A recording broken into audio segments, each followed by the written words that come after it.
to live the same right to pursue my dreams as you. I don't want special treatment, Stephen.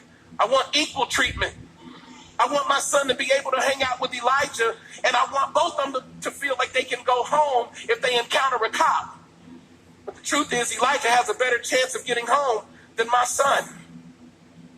And it's not your fault. But the system, which has been here since 1619 until right now, 400 years of systemic oppression, 244 years of American chattel slavery that literally dismantled black families over and over again.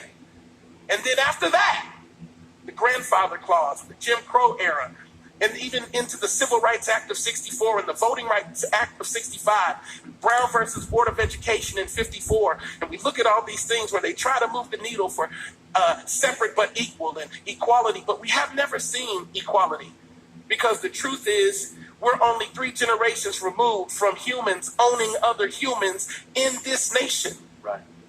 And we've got to talk about it.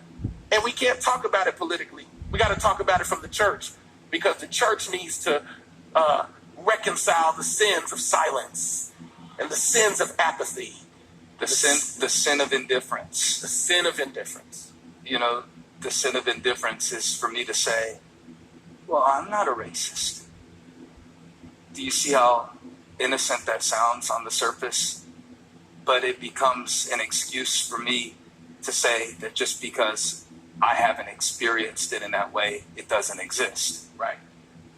I don't get the luxury, pastoring this church and this church family, of getting to pastor a white church or a black church or any one type of church. What I love about that is that it forces me not only to be able to say the cliches of Christianity or the cliches of equality, but when you lead people and you pastor people, it's not political, it's personal. Yes, sir. And